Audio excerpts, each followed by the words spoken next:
ମାନେ ଅବସ୍ଥା ଖରାପ ହେଇଯାଇଛି ଆଉ ନିଆଁ ହେଉଛି କଣ ଗାଇସ୍ ତାର ଅବସ୍ଥା ଯେଉଁ ହେଲାଣି ମୁଣ୍ଡ ଖରାପ। Hey guys Jai Jagannath welcome to ସାନ ବ୍ଲଗ୍। ସୋ ଗାଇସ୍ ବହୁତ ଦିନ ହେଲା ବ୍ଲଗ୍ରେ ହିଁ ଟୋଟାଲ୍ ହିଁ ଆସୁନି। ବହୁତ ମନ ଦୁଃଖ ଲାଗୁଛି ଭାଇ ମୋ ବିଷୟରେ କ'ଣ କହିବି। ସେ ମନ ଦୁଃଖ ଭିତରେ ଏମିତି ସିଚୁଏସନ୍ ହେବ ବୋଲି ମୁଁ କେବେ ଜାଣିନଥିଲି। ଛାଡ଼ ସେଇଟା ଆପଣମାନଙ୍କୁ କେବେ ଜଣେଇଦେବି। ବର୍ତ୍ତମାନ ଭିଡ଼ିଓ ବି ଆସିପାରୁନି କାହିଁକି ନା କିଛି କାରଣ ଯୁଗରୁ। କି କାରଣ ସେଇଟା ହେଉଛି ଭାଇ ଆମେ ଖଟିଲେ ଖାଉ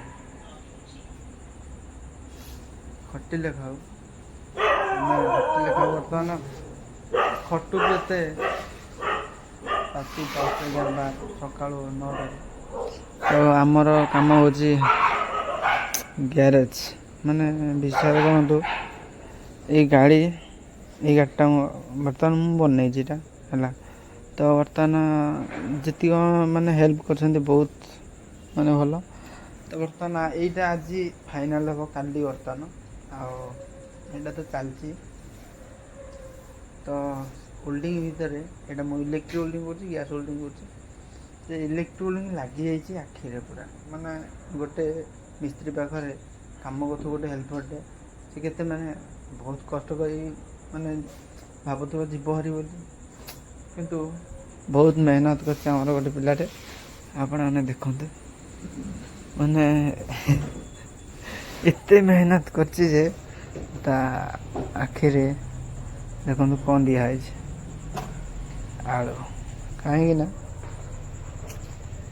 ଏହାର ପ୍ରୋବ୍ଲେମ୍ ହେଉଛି ହୋଲ୍ଡିଙ୍ଗ ଯେତେବେଳେ ମାରା ହେଉଥିଲା ଇଏ ବର୍ତ୍ତମାନ ଅନେକା ତା ଅବସ୍ଥା ପୁରା ଖରାପ ହେଇଯାଇଛି। ନା ସତ ନା କ'ଣ? ଆଉ ବର୍ତ୍ତମାନ ଆପଣମାନେ ଦେଖିଲେ ଏହାର କି ଅବସ୍ଥା।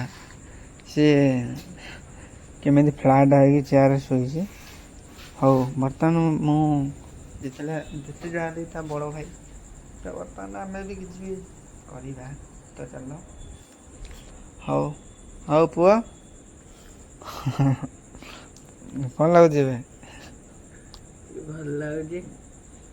ଭଲ ଲାଗୁଛି। ଆଖି ପୁଡ଼ୁଥିଲା କେମିତି?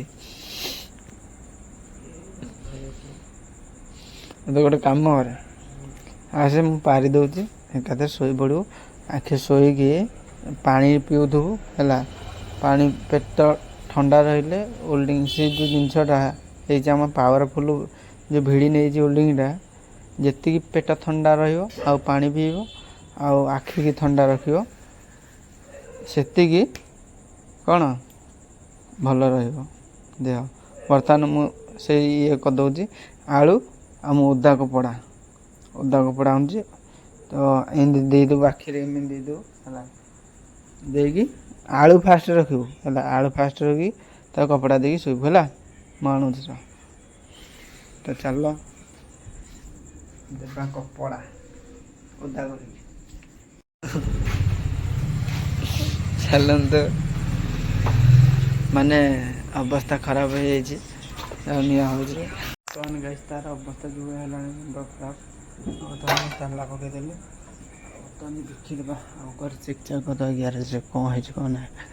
ଏ ତ ଜିନିଷ ସବୁ ରହିଲା ଏଇଠି ବି ତାଲା ପଜାଇଛି।